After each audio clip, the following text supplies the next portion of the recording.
Attorney Jonathan Elson, reminding you that if you've been injured in an auto accident, it's important to have somebody on your side. When you need a lawyer, then you need Nelson.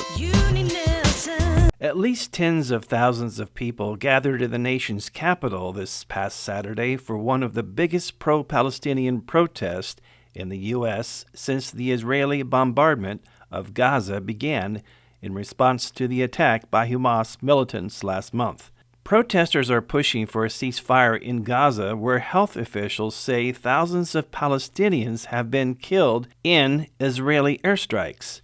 The event, organized by several pro-Palestinian groups, began with an afternoon rally at the Freedom Plaza before crowds began a march in a loop past the White House a few blocks away. At the rally, speakers, chants, and messaging centered on calls to end U.S. funding for Israel in the war, accusing President Joe Biden of backing a genocide of Palestinian people. At Saturday's rally, protesters held a moment of silence for those killed in Israel's response offense. More than 9,480 Palestinians have been killed by Israel's military attacks over the last 4 weeks, according to Gaza's health ministry.